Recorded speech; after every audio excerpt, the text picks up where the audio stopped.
আজ কোর্টের 17 নম্বর এজলাসে এক অভিনব কেস উঠেছে।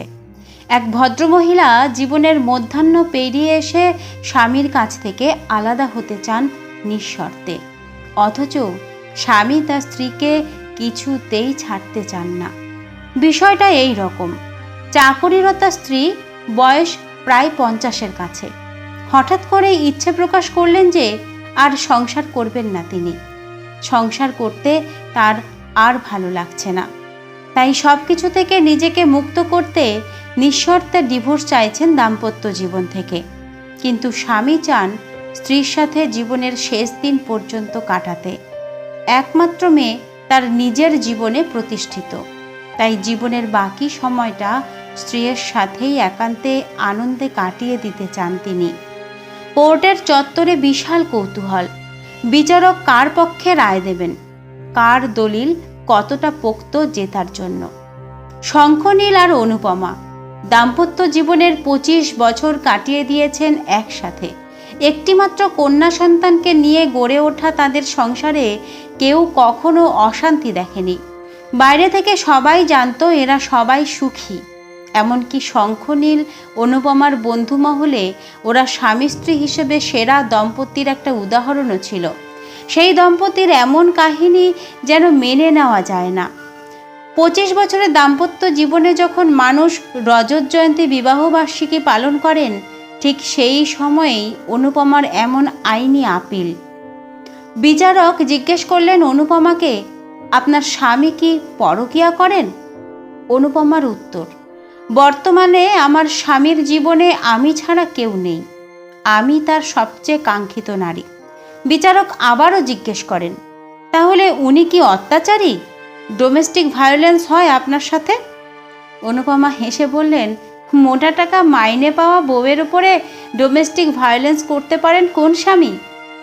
আমার মনে হয় না সে ক্ষমতা কোনো স্বামীর থাকতে পারে বলে।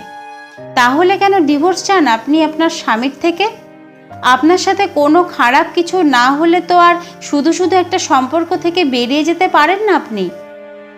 বিচারকের এমন প্রশ্নে অনুপমা উত্তর দিতে শুরু করলো, আজকের ভালোটুকু দেখেই আপনি বিচার করবেন ধর্মাবতার? আমার বিগত 25 বছরের প্রত্যেকটা দিনের কষ্ট, গ্লানি, চোখের জল, অমানসিক শারীরিক পরিশ্রম, তার কি কোনো মূল্য নেই? কলেজ জীবনে বন্ধুত্ব দিয়ে প্রেম আসে আমার জীবনে। দীর্ঘ 7-8 বছরের প্রেমের পরে আমার বিবাহিত জীবন শুরু হয়। বিয়ের পরেই দেখলাম আমার স্বামীর মধ্যে থেকে সেই প্রেমিক হারিয়ে গেল। সে তখন আমাকে তার মায়ের সাথে আপোষ করে চলার শিক্ষা দেয়, রান্না শিখে নিতে বলে, তার রোজকার জীবনের বহু কাজ আমার উপর চাপিয়ে নিশ্চিন্তে স্বামী হওয়ার মজা লুটতে শুরু করে। স্বামীর মায়ের কাছে আমি তখন একজন তুচ্ছ প্রতিদ্বন্দ্বী মাত্র, যাকে রোজ অতি তুচ্ছ কারণে হেনস্থা অপমান করে আমার শাশুড়ি মা মজা লুটেছেন। আমি কিন্তু তখনও চাকরিরতাই ছিলাম অর্থনৈতিকভাবে পুরোপুরি স্বাবলম্বী। তবুও স্বামীকে কাছে পাবার লোভে শাশুড়ি মায়ের দেওয়া সমস্ত গ্লানি হাসি মুখে মেনে নিয়েছি। লোভ ছিল একটাই, আমার স্বামীর মধ্যে যে প্রেমিক মানুষটি আছে সে তার প্রেম দিয়ে আমায় ভরিয়ে রাখবে।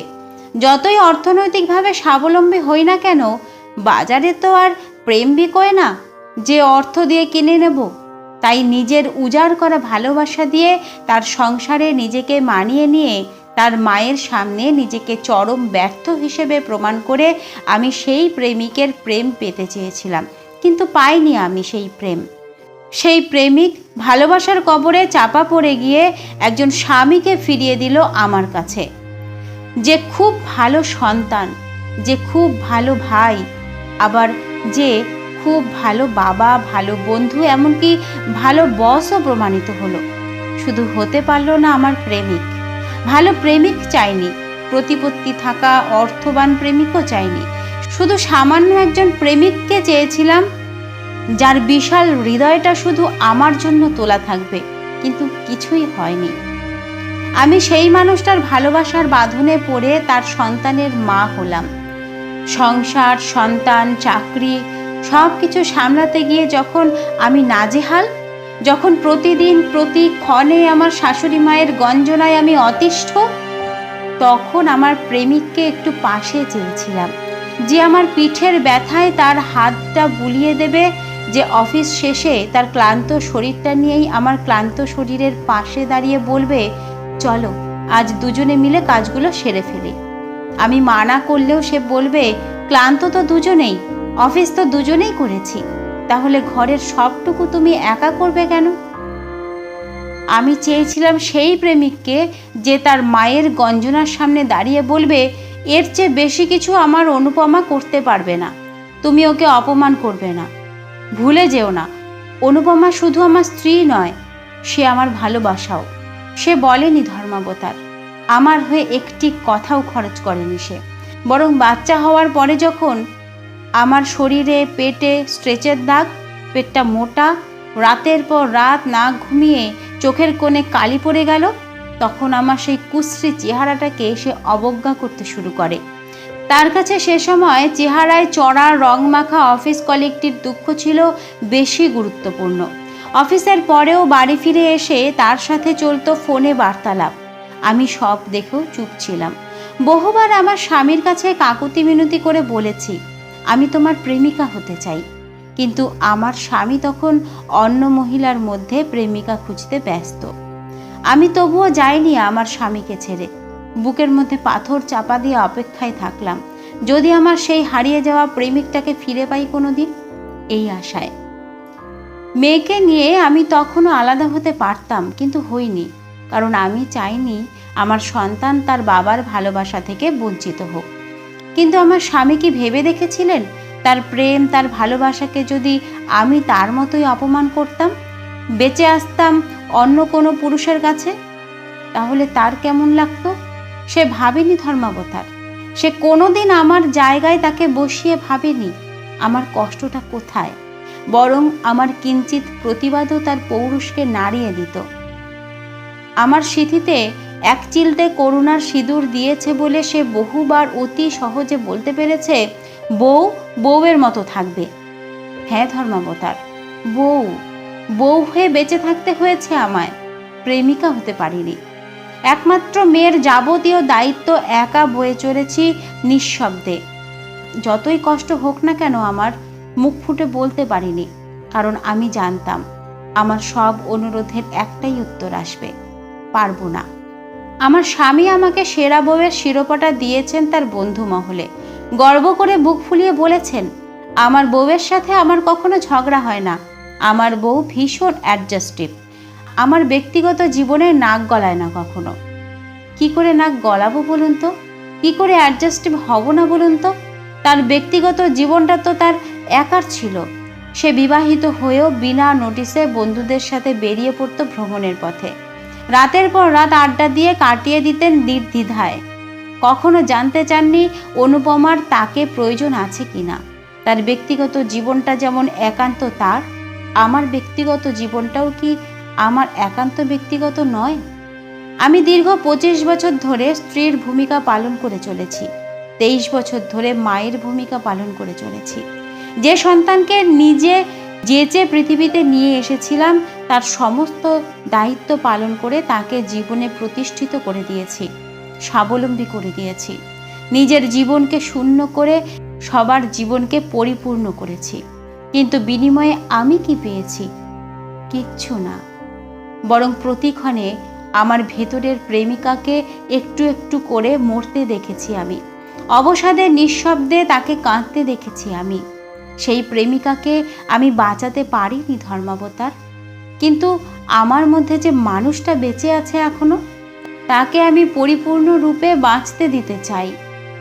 সেই মানুষটার জীবনে যত শূন্য আছে তাকে আমি তৃপ্তি দিয়ে পূরণ করতে চাই। তাই জীবনের সায়ান্নে এসে আজ বন্ধনমুক্ত হতে চাই আমি সংসারের সব মেকি সম্পর্ক থেকে। আমি জানি আজ আমার স্বামী আমাকে ছাড়তে চান না, কারণ দীর্ঘ 25 বছর ধরে আমার সেবা পেয়ে আমার সেবা পাওয়া তার অভ্যেসে দাঁড়িয়ে গেছে। আমি আজ তার একটা অভ্যেস, একটা অবলম্বন বলতে পারেন, অন্ধের যষ্টির মতো। কিন্তু অন্ধ হলেই যষ্টির প্রয়োজন হয়, একটা লাঠির প্রয়োজন হয়। একজন পঙ্গুর জীবনে তার লাঠিটা তার প্রয়োজন হতে পারে, কিন্তু তার ভালোবাসা হতে পারে না কখনো। আমার স্বামীর কাছেও আমি ঠিক তাই। আজ আমি তার একাকিত্ব জীবনে প্রয়োজন মাত্র, তার ভালোবাসা নই। আমি এখন ইচ্ছে মতো ভোরের সূর্য দেখতে চাই, ইচ্ছে মতো পড়ন্ত দুপুর অবধি বিছানার আলিঙ্গনে জড়িয়ে থাকতে চাই, ইচ্ছে মতো পাহাড় হতে চাই, ইচ্ছে মতো নদী। আমি সারা রাত জেগে ডায়েরির বুকে মুখ লুকোতে চাই, লিখে রাখতে চাই মনের সব অভিব্যক্তি। পরের দিন সকালবেলায় উঠে কাউকে চা জলখাবার করে দেবার তারা যেন আমাকে জোর করে ঘুমের কোলে না নিয়ে যেতে পারে। আমি সেই চেষ্টাটাই করতে চাই। আমি স্বাধীন হতে চাই। খুব বেশি দাবি কি করেছি ধর্মাবতার? একটা মেয়ে হয়ে জন্মেছি বলে আমৃত্যু শুধু দান করে যাব, পাবো না কিছুই? মনুষ্য জীবন তো পেয়েছি ঈশ্বরের কাছ থেকে, তাকে উপভোগ করার অধিকার তো কোনো পুরুষ বা কোনো সমাজ কেড়ে নিতে পারে না আমার কাছ থেকে। তাই বাঁধন মুক্ত হয়ে মুক্ত বিহঙ্গের মতো জীবনের শেষ কটা বছর নিজের মতো করে বাঁচতে চাই। জীবনের সব ব্যর্থতা আর শূন্যতাকে আনন্দ আর পরিতৃপ্তি দিয়ে পূরণ করতে চাই। তাই জীবনের সব পিছুটান থেকে নিজেকে মুক্ত করতে চাই আমি। অনুপমার বক্তব্যে আদালতের এজলাস নিঃশব্দতায় ভরে গেল। সত্যি তো, অনুপমা বেশি কিছু দাবি করেছে? সত্যি কি এই দাবি অনুপমার শুধু একার? এই দাবি কি পৃথিবীর সব অনুপমার নয়? পৃথিবীর সব অনুপমাই কি স্বামীর থেকে একজন প্রেমিককে খুঁজতে খুঁজতে ফুরিয়ে যায় না? উত্তর জানা নেই কারোরই। বিচারকও স্তব্ধ। জীবনের আদালতে বিচার করা যে খুব কঠিনই নয়, সে বিচার যে বড় বেদনাদায়কও।